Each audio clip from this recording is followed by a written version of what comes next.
屠夫不杀无爪猪，坏了规矩遭报应。眼看新年马上来临，又有不少年猪要成为盘中餐。都说家养的猪肉才最香，以前在农村，家家户户都会养牛养猪，辛苦喂养1年，就为了一大家子能杀猪吃肉过个好年。一到年关，家家户户走亲访友，十分热闹，也是村里屠夫最忙的时候。谁家要杀猪，呼朋唤友，一大群人到了以后，配合屠夫把猪按住，就开始下手。别看屠夫手起刀落，十分利落，但里面的讲究和规矩可真不少。从杀猪到分肉都需要特定的手法，是行业里代代相传的技术。常年杀猪的屠户，据说浑身自带气场，连猫狗都不敢轻易靠近。历史上关于屠户的神话传说也不少。不过杀猪的屠夫和卖肉的摊贩听着一样，但屠夫的行业禁忌要多得多。其中屠夫不杀无指猪就是大家默认的规矩。猪一般都是4根脚趾，无指猪虽然罕见，但也会出现，就因为概率很小，所以显得更加神秘。毕竟对家猪来说，但凡长了5个脚趾，就一定是变异或者有问题的。古时候关于无指猪的典故，至今代代流传。无指猪杀不得不守规矩必倒霉，虽然是封建迷信，但国有国法，行有行规。本着宁可信其有，不可信其无的原则，这也就成了屠夫行不成文的规定。村里屠夫在杀年猪时，都会仔细确认4个猪蹄的脚趾，生怕犯了忌讳。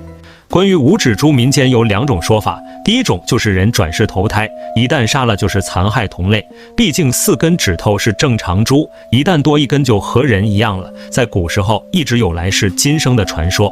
人们一般认为，这辈子的所作所为决定来世投胎是变成人还是动物，就连天蓬元帅下凡都成了猪八戒。所以无指猪一旦出生，除非生老病死，否则没人敢动。还有一种说法就是龙的分支，因为神龙是5根脚趾，所以无指猪在一些地方也被认为是龙族的一种。龙凤可是中华民族的祥瑞神圣，不可侵犯。所有后来一旦有人无意中犯了禁忌，就会从此转行，否则将大难临头。毕竟是活生生的生命，虽然饲养简单又美味好吃，但某些流传千年的行规是害怕，也是对生命的敬畏。其实除了无指猪，还有4种猪屠夫也会退避三舍。首先，怀胎猪不能宰，否则子孙后代要遭殃。不管是哪种生物怀胎，预示着新生命的诞生，一尸2命是丧尽天良的做法。其次，白毛猪不能杀，小心丧事降临。白毛猪说的是头顶斑白的猪，因为看上去很像披麻戴孝，所以人们觉得一旦杀了就会灾祸缠身，家里会有丧事发生。还有无尾猪不能碰，当心断子绝孙，说的是天生残疾没有尾巴的猪。人活着讲究有头有尾，全须全尾才完整，没尾巴就相当于没有根，惹了以后会没有后代。你见过临死前会跪地磕头的猪吗？这种猪千万不能杀，要是吃了小心大祸临头。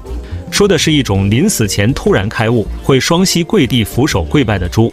这种猪在古时候是开了智的牲畜，拜的是佛祖。佛教讲究的是吃斋念佛，放下屠刀。开了灵智的猪看上去十分虔诚和神圣，天天烧香拜佛的古人觉得这种猪一定要放生。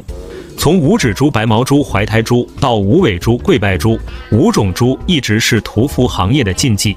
虽然到了现代科技发展，这种变异畸形的怪猪都有了科学的分析和解释。村里人辛辛苦苦养了1年，不再因为封建迷信而忌讳，但在一些地方老一辈人依然十分坚信。杀猪除了讲究不少，手法也十分关键。大家都知道，肥肥壮壮的猪浑身都是宝，要想全都利用起来，下手必须快准狠，关键时刻绝对不能优柔寡断，一刀致命才是好屠夫。毕竟杀年猪是1年的结束，也预示着下一年新的开始。